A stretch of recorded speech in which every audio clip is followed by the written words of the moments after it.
Paz do Senhor, irmãos. Amém? Aproveita que estamos em pé. Abra a tua Bíblia no livro de João,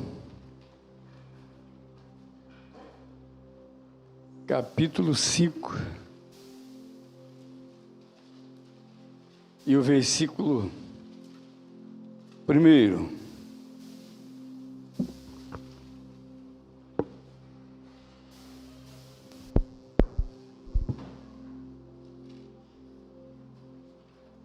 Livro de João, capítulo 5, e o versículo 1. Amém? Jesus cura um paralítico de Betesda. Depois disso, havia uma festa entre os judeus, e Jesus subiu a Jerusalém. Ora, em Jerusalém, há, próximo à porta das ovelhas, um tanque chamado, em hebreu, Betesda, o qual tem 5 alpendres. Nestes jazia grande multidão de enfermos, cegos, coxos e paralíticos, esperando o movimento das águas, porquanto o anjo descia em certo tempo ao tanque e agitava a água. E o primeiro que ali descia,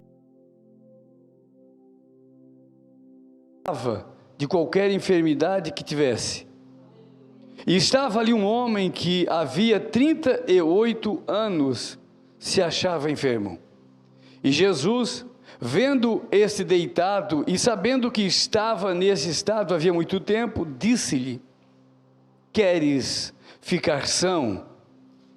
O enfermo respondeu-lhe: Senhor, não tenho homem algum que, quando a água é agitada, me coloque no tanque, mas enquanto eu vou, desce outro antes de mim. Jesus disse-lhe: levanta-te, toma a tua cama e anda. Logo aquele homem ficou são, e tomou a sua cama e partiu, e aquele dia era sábado. Então os judeus disseram àquele que tinha sido curado: é sábado, não te é lícito levar a cama. Ele respondeu-lhes: aquele que me curou, ele próprio disse: toma a tua cama e anda. Perguntaram-lhe, pois, quem é o homem que te disse: toma a tua cama e anda?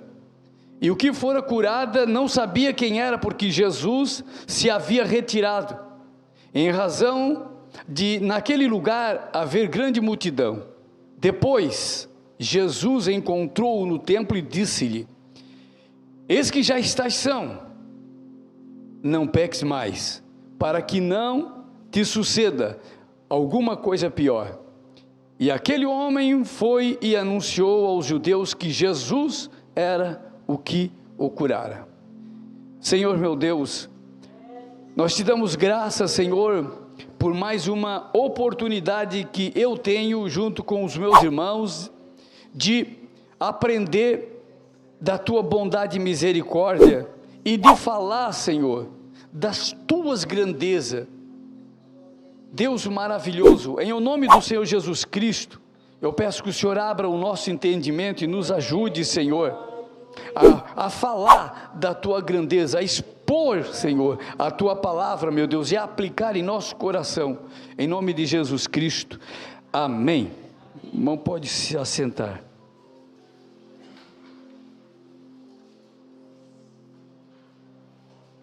Visto que hoje é um culto, corredor de um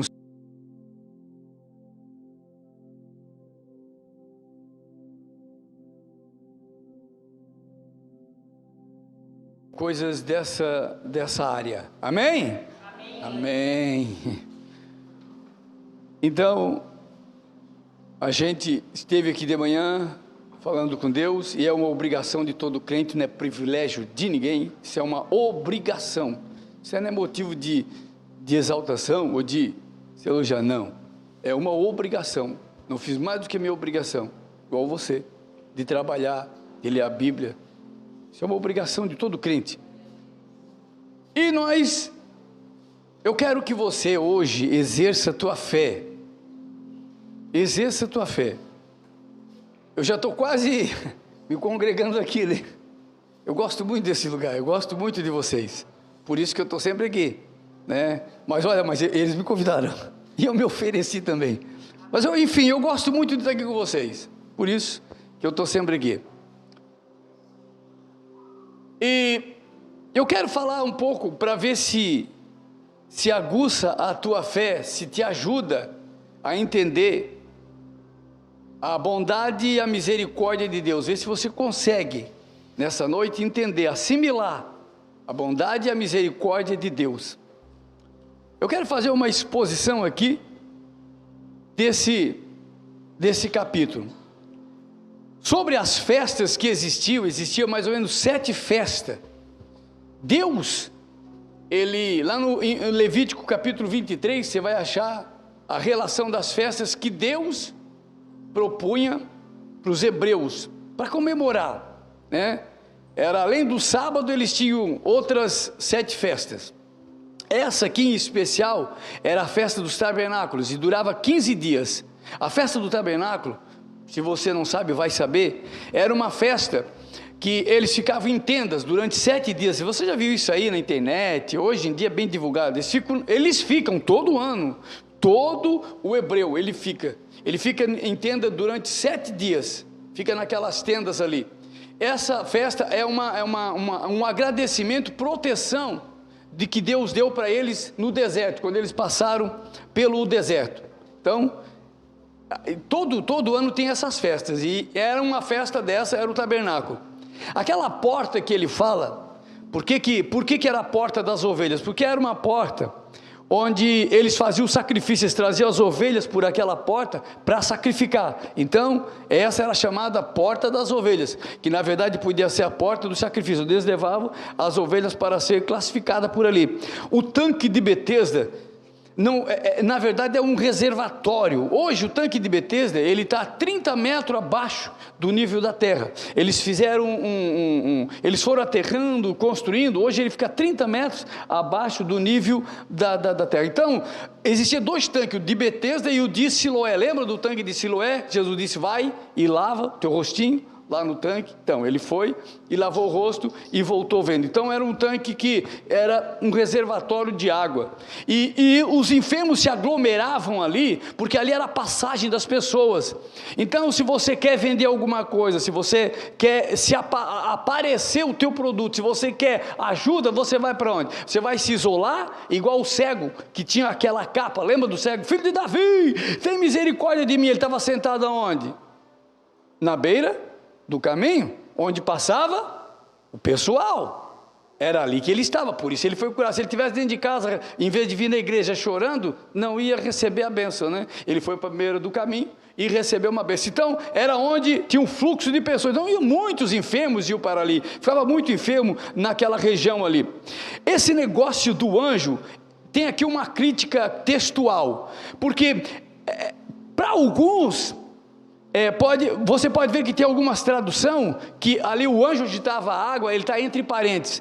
É que muita gente ela faz um folclore de certas coisas. Às vezes a palavra é tão simples, para receber um milagre. Tem gente que se coloca diante de uma imagem, vamos ser sinceros, igual eles aqui. Então eles achavam que era o anjo que movimentava a água. O anjo não movimentava a água, alguma coisa acontecia, mas não era um anjo que vinha mexer com a água. Então existe ali, depois disso aí, com o passar do tempo, porque os manuscritos são muito antigos, de alguns anos, então os copistas, eles foram inventando alguma história para fazer uma alegoria, né, para transformar aquilo ali no negócio assim, dar mais ênfase às coisas. Você não precisa, você só precisa da palavra de Deus, o básico, o necessário. Às vezes as pessoas criam um argumento desnecessário, né? Então, só para você entender,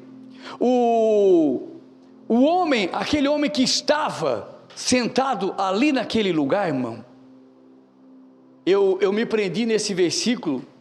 Ele estava no lugar certo, na hora certa. No lugar certo, na hora certa. Eu vou voltar a falar mais disso aqui ainda. Agora você preste atenção na pergunta de Jesus.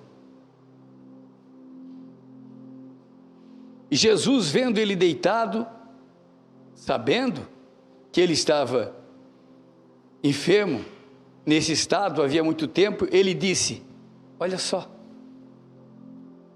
quer explicação? Tem gente que faz assim eles acham que Jesus é meio irônico. Eu não considero isso, né? Algumas pessoas querem fazer assim, poxa, Jesus, o rapaz estava doente, estava ali, poxa, vai perguntar um negócio desse, que justificação? Mas é o seguinte, não teve a ação daquele homem, ele não teve ação. Jesus chegou, olhou para ele e disse: quer explicação? Pronto, foi isso. Então, essa pergunta não foi uma pergunta irônica, foi realmente, às vezes você tem uma necessidade na sua vida, e você não sabe como explicar para Deus, ou às vezes nem explica para Deus, e às vezes dá uma volta tão grande. Eu tinha um amigo meu, que ele fazia uma volta tão grande para explicar uma coisa tão simples para Deus, entende? Faz uma volta tão grande, dá uma volta, coisa simples, sabe? É para você entender que Jesus atua nas coisas simples. E o homem, ele não respondeu que queria ser curado, ou ele respondeu isso? Não. Olha a preocupação do homem. Vê que ele nem conhecia Jesus, ele nem sabia quem era Jesus e o poder que Jesus tinha. Tanto é que ele disse assim, ele já foi logo se desculpando. Você percebeu? Ele já foi logo se desculpando. Senhor, olha aqui, não tem homem nenhum que me ajude. Jesus não perguntou se alguém ia ajudar ele a ser curado. Jesus não perguntou, tem alguém contigo aí? Teu pai, tua mãe, tua esposa, teu irmão? Ele não perguntou nada. Perguntou, quer ser curado? Aí já foi logo respondendo, dando uma desculpa, sei lá, para aquele homem. Ao contrário daquele que, quando Jesus estava pregando em Cafarnaum, na sinagoga, ele foi levado pelos amigos dele. Os amigos dele pegaram ele, colocaram numa maca, levaram ele, chegaram lá na igreja, não tinha como entrar. Eles abriram o telhado e colocaram os 4 na frente dele. Aí esse homem não tinha quem levasse ele. Interessante, né? Aquele lá tinha amigo até demais para ajudar ele. Esse aqui não tinha nenhum que jogasse dentro. Ele estava na beiradinha d'água, que jogasse ele dentro d'água. Não. Aí ele disse para Jesus, mas não tem ninguém que me jogue na água. E Jesus, ele não era tão famoso. Na verdade, eu acho que foi o 3º milagre que ele praticou. Se você olhar para a Bíblia, Jesus praticou... João, ele escreveu, digamos assim, 10% de todos os milagres que Jesus fez. Ele fez tanta coisa, que se fosse colocar no livro, entende?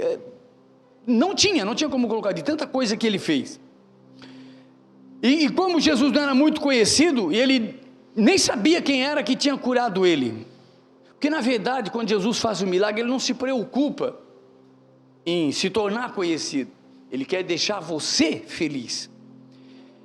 A causa ou gravidade da enfermidade está lá em versículo 5:14. Sabe o que ele disse? Ele disse assim, depois Jesus, olha só, encontrou no templo e disse-lhe: eis que tu estás curado, estás são, não peques mais, para que te não suceda coisa pior. Olha só,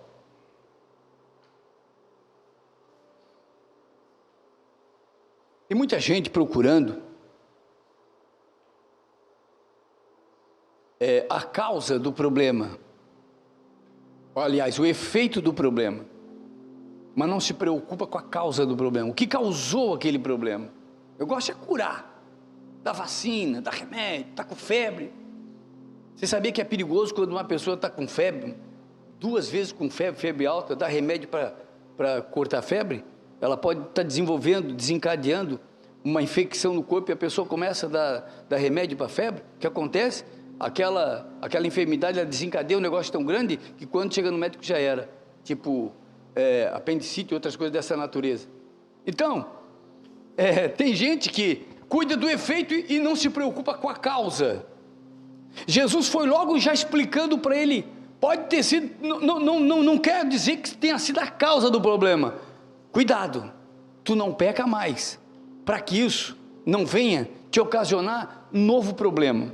O pecado é uma enfermidade na alma, e toda enfermidade ela desencadeia pelo sentimento, pela alma. Você sabia que uma raiz de amargura, ela provoca câncer, estresse, ansiedade, amigdalite, queda de cabelo, insônia, falta de visão, e vai por aí adiante. Você sabia disso? Amargura é uma pessoa amarga. Quando toma um remédio amargo, o negócio que não tem gosto, é uma coisa, a amargura é tipo uma âncora que vai se fechando assim, e vai apertando o coração da pessoa, até espremer ao máximo, e aquela pessoa morre, definha, de tanta ira, de tanta dor. Então, às vezes, a enfermidade, Jesus quando falou isso, ele tem conhecimento de causa, ele sabia porque estava dizendo isso.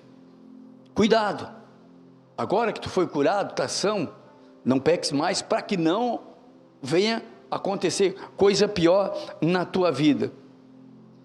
E o mais importante que Jesus frisava, está lá em Mateus 9:12, e ele se concentrava nisso, não era simplesmente na cura física. Deixa eu dar uma explicação aqui para você, antes de nós fazer a aplicação. Jesus ele veio para buscar e salvar o que se havia perdido, ele não veio buscar e salvar o que se estava enfermo, ele veio buscar e salvar o que estava perdido. Olha só, nós temos, geralmente os pregadores, eles falam de você aceitou Jesus, é prosperidade, é cura, é milagre, e uma infinidade, uma lista de benefícios que você tem direito, e você tem direito. Você sabia disso? Você tem direito. Uma vez um camarada, ele era um australiano, e ele ficou sabendo que nos Estados Unidos, a febre do ouro, já ouviram falar nos Estados Unidos uma vez, a febre do ouro? E ele então ficou sabendo disso, isso na época em que não tinha avião ainda, e ele vendeu toda a terra que tinha, juntou um dinheiro e foi para os Estados Unidos. Aí, chegou lá, investiu tudo em aparelho e começou a cavar, passou o primeiro mês, 2, segundo, 3, quarto, quinto, sexto, passou 1 ano e 1 mês, 1 ano e 2 meses, ele não achou nada de ouro, gastou praticamente tudo, mas antes, ele já tinha comprado uma passagem do navio, se um dia ele ficasse sem nada, ele teria como voltar para a Austrália, e quando ele ficou praticamente sem nada, sobrou só um pouquinho de dinheiro, ele foi lá, comprou bolacha, comprou uns biscoitos, comprou um queijo, botou numa bolsinha, entrou no navio, foi embora, e todo dia ele comia um pouquinho de queijo, e uma bolachinha, bolachinha, todo mundo jantava, almoçava naquele navio, aquela mesa farta, e ele ia lá, olhava, voltava para o quarto dele, comia bolacha e o queijo, voltava, olhava todo mundo comendo ali à vontade. Aí se acabou a comida, ele não saiu mais do quarto, passou 1 dia, 2, no terceiro dia o capitão sentiu falta dele, porque via sempre ele por ali, um senhor de boa índole, procurou ele, bateu na cabine dele, lá no camarote, e perguntou, meu amigo, eu não te vi mais andando pelo navio, o que houve? E ele disse assim, não capitão, é o seguinte, é que a minha vida é uma tragédia. Ele contou a vida dele, era uma tragédia, eu vendi tudo, e contou a tragédia, e disse, daí eu comprei o queijo, e comprei o biscoito, e vim comendo, mas só que agora acabou, e eu estou quase definhando, capitão, que é isso rapaz, quando tu comprou a passagem, a tua passagem estava incluso todos os benefícios que o navio oferece. Você está numa viagem, e você entrou nesse navio, eu acho que tem gente aqui que entrou no navio, está no navio, e não leu a passagem, ou você não leu a passagem, pela tua cara você não leu a passagem, você não está nem aí para os benefícios que a passagem te dá, você não percebeu, você não viu quantos benefícios tem na tua passagem, está aí às vezes mendigando, chorando, reclamando, e não vê o benefício que você está perdendo, por não conhecer os benefícios que Deus tem para você. Mas preste bem atenção, paralelo com isso aqui, você sabe o que é a vida de um cristão? Você sabe o que é a vida de um cristão? Nós não vamos contar mais na frente então. A maior preocupação de Jesus é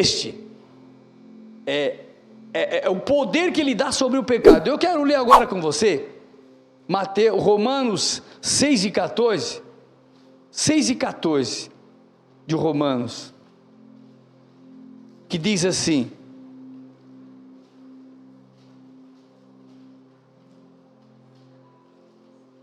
porque o pecado não terá domínio sobre vós, pois não estáis debaixo da lei, mas debaixo da graça.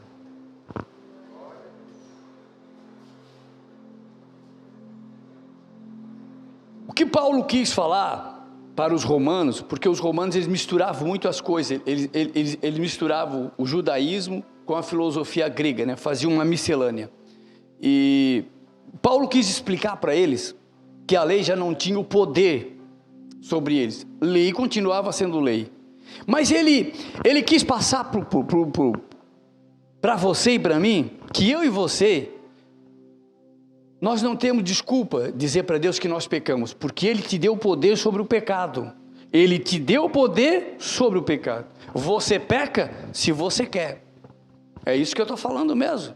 Você peca se você quer, você peca porque você quer pecar, não é porque eu fui induzido, não. Deus não tenta ninguém, Deus não tenta ninguém ao pecado, Deus não força ninguém ao pecado, Deus te deu liberdade, Deus te deu poder, eis que vos dou poder, Ele te deu poder sobre o pecado. Você e eu pecamos se nós queremos pecar, mas por outro lado, Deus tem o privilégio, Deus tem prazer em te perdoar, mas você não pode chegar diante de Deus e inventar uma desculpa qualquer, porque você pecou, porque está isso e aquilo, não. É por isso que a Bíblia tem vários versículos explicando para você, é por isso que eu falei do navio.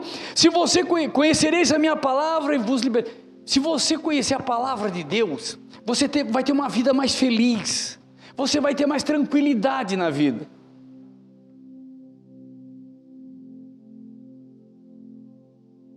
Deixa eu fazer uma aplicação aqui para você. Eu tenho três pontos positivos para falar para você, e depois nós vamos orar sobre esse episódio aqui que aconteceu lá no tanque de Betesda. 3 episódios. Primeiro, não desistir nunca. Não desistir nunca. Esse tanque tinha muita gente nesse tanque. Eram 5 alpendres, ou seja, 5 escadinhas. Eu não sei se ele ficava lá em cima ou lá no meio. Eu só sei que ele não conseguia tocar na água. 38 anos ele estava enfermo. Se ele estava 38 anos enfermo, ou ele estava desde nascença, ou eles botaram ele ali e deixaram. Enfermo, ele era paralítico, tetraplégico, ele não podia andar, ele não podia se mover, ele não tinha mãe que estava com ele não tinha pai que estava com ele não tinha irmão que estava com ele, esposa, ele não tinha um primo, um amigo ele não tinha, alguém que pudesse dar um chute nele, ele não tinha ninguém, ele só queria uma pessoa que desse um chute nele, olha só, que chutasse ele para ele cair dentro d'água, ele já ia ficar feliz. Tem momento que às vezes um estrupício na vida da gente, em vez de atrapalhar, ajuda. Já pensou? Se ele tivesse alguém que só desse um chute nele, para ele cair dentro d'água, ele já estava feliz. E aí o que ele disse para Jesus? Não tem uma pessoa, não tem um homem que possa me ajudar. Mas ele não desistiu, sabe? A dificuldade às vezes de Deus fazer um milagre na vida de uma pessoa, é a desistência.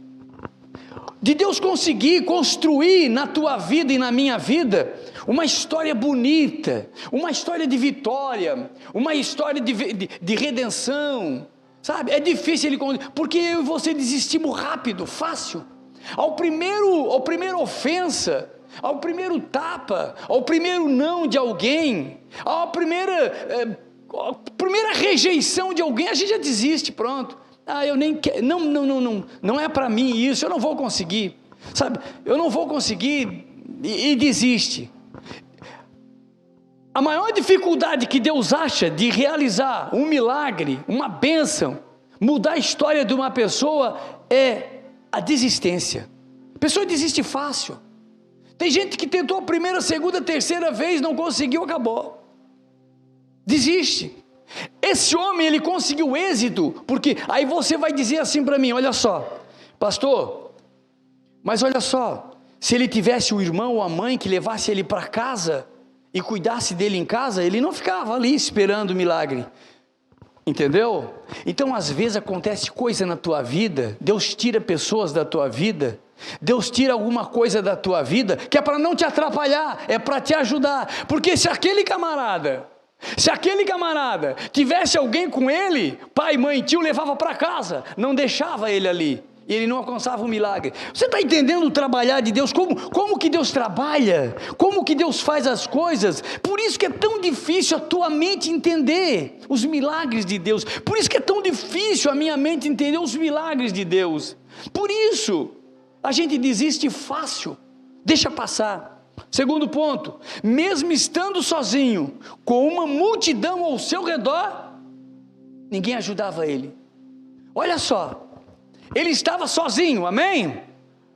Mas não tinha ninguém lá? Não tinha ninguém lá no tanque? Não tinha ninguém. Ele estava sozinho no tanque. Tinha uma multidão ao redor dele, e ele estava sozinho. Nunca aconteceu isso contigo? Você está no meio de muita gente, você tem um monte de gente, tem parente, tem amigo, tem primo, mas você está sempre sozinha, sempre sozinho, é só você e Deus. Já ouviu aquela música? Só eu e Deus agora. Você já sentiu assim sozinha, sozinho? Eu já me senti, e quando eu estava sozinho, e eu estava orando sozinho, era de noite, e Deus disse assim, tu é um ingrato, rapaz, tu é um ingrato, tu não conhece a minha palavra, o anjo do Senhor acampa a seu redor, dos que o temem. Como que tu estás sozinho? Você está entendendo que a dificuldade, o problema é tão grande, que fecha a nossa mente, bloqueia a nossa mente, a gente não consegue ver o milagre de Deus, por isso a gente desiste. Por isso, tem tanta gente ao nosso redor, mas ninguém está ali para nos ajudar. Tem tanta gente ali, querendo às vezes bajular, mas para ajudar, não existimos ninguém, estamos sozinhos. Mas ele não olhou para isso. Terceiro, Jesus aparece na hora certa.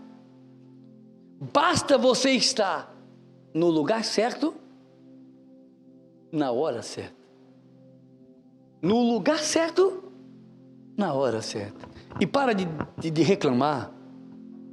Para de reclamar.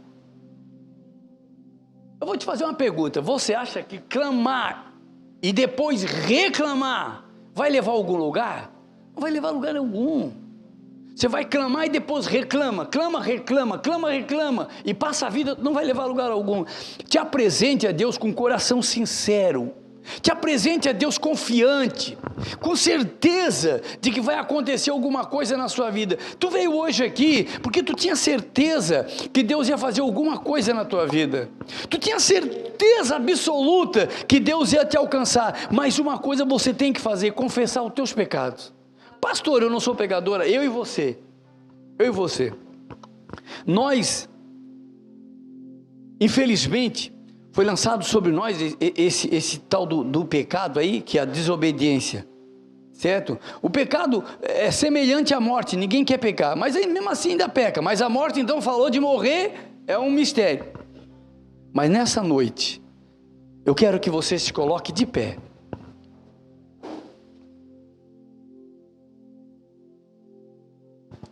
Você está no lugar certo, na hora certa, você não desistiu porque você está aqui, você não está sozinho porque está aí os pastores aqui, você não está sozinho e não está sozinha, você agora sabe das bênçãos que Deus tem para a tua vida, você agora sabe que Jesus está neste lugar, já você não está dependendo somente de você, E eu quero fazer uma coisa com você, eu quero que você ore agora, que você confesse todos os teus pecados a Deus, todos, e depois nós vamos fazer o corredor de unção, e você vai receber uma bênção. Se você vai ser curada, isso vai depender da sua fé. Nós vamos orar, vamos colocar as mãos sobre você, e você vai exercer a tua fé, e Deus vai fazer um milagre na sua vida.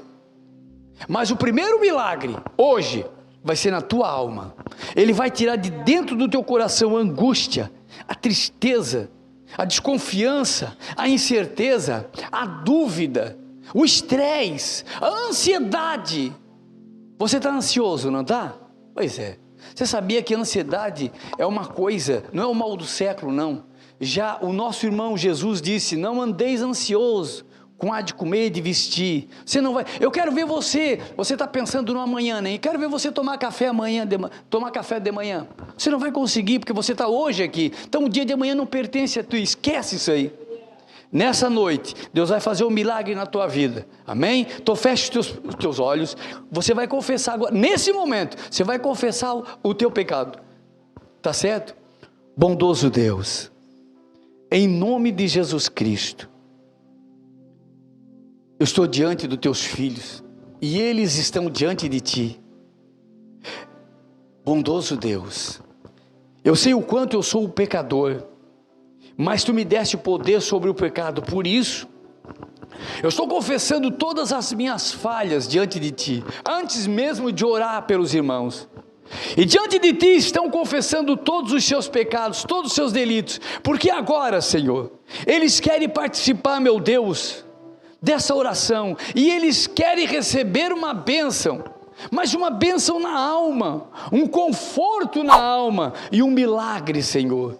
Ó bondoso Deus, nós cremos no teu milagre, nós cremos na tua bênção, em nome de Jesus Cristo. Do mesmo jeito que tu levantou aquele paralítico, do mesmo jeito que tu deu vista ao cego, do mesmo jeito que tu ressuscitou a Lázaro, do mesmo jeito, meu Deus, que ressuscitasse, Senhor, o filho da viúva de Naim, do mesmo jeito, Senhor, que tu curou, Senhor, agora nessa noite, vem operar um milagre, opera um milagre, Senhor, no meio dos teus filhos, perdoa os nossos pecados, e nos dá a tua graça, em nome do Senhor Jesus Cristo. Pastor Gilberto.